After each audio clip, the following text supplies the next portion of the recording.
Hi, and welcome to EBA Day TV. And today I'm speaking to Craig Ramsey of ACI. So Craig, despite the continued slow growth of the global economy, non-cash payments volumes kind of continue to rise. Can payments be seen as a business in its own right, or is it merely part of the overall corporate client service? Well, transaction banking is now the darling of banking. It's the piece of the business that the board relies on to be stable, to be profitable. It's the piece of the business that doesn't get the publicity that perhaps it deserves. It's also the piece of the business that interacts with the customer every day. Every customer expects the banks to offer payment services, but it's more than just that commodity nowadays. They're not just looking for just a simple settlement of service. It's about the data and the value-added service that goes around that settlement. It's not a case of if anymore. It's now when and how real-time is that data, and how can the corporate then use it. What about this idea of outsourcing payments processing? How will this impact that? Well, one of the biggest problems the banks have still is 3/4 of all of their IT investment is about run the bank, doing the regulations every year. Every year they have regulations from SEPA, from SWIFT, from however many other services that they're offering and settlement networks. So they have very little left to invest. Many have chosen to invest in payment hubs, and payment hubs go some way to being the answer, but I think one of the biggest problems that banks have had is they've been unable to qualify exactly what type of hub they're trying to offer.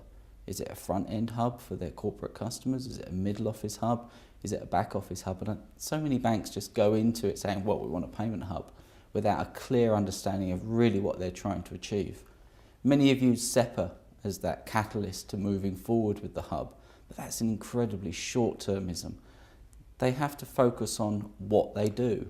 And a hub is fine as long as it understands the nature of the payments business. It understands the business relationship that's going on.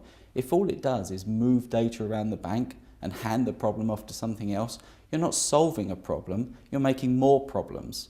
And many banks have found that. Not many hub projects have been very successful.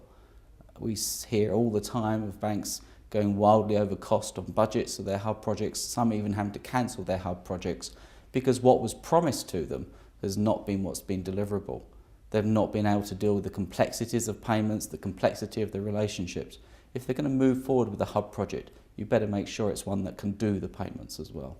There have been increasing demands for visibility on, payments processing status. This is being driven by a changing regulatory environment and more demands on managing working capital efficiently and effectively. Have banks made significant progress in this area? Well, customers don't just do business with one bank. Most corporates, and including a lot of SMEs, do business across a range of banks. So many of the banks focus on their online portal as their offering to the customer, whereas what the customers are wanting is an online offering that goes across their financial services. If all they have is the single bank offering, then again we end up in the scenario in the 1980s and 90s of where they had a single PC for online banking with that bank, and they had a row of them in their treasury, all doing the different services. We've moved on from that. We can offer single services now across their entire financial institutions. And the big corporate treasurers, they expect analytics, they expect dashboards, they expect real-time information all the time. They don't just expect this, oh, we'll sort it out at the end of the day and let you know. That's not what's expected now. And then the next problem is small and medium enterprises, the SMEs, so often forgotten in the online banking market. Many banks offer them little more than an upgraded consumer platform, and that's not what they expect. Many of them have very complex business relationships as well. If anything, they need just as hard and clever systems as the major global corporates, but that's so often overlooked by the banks. And finally, they must get the interaction right.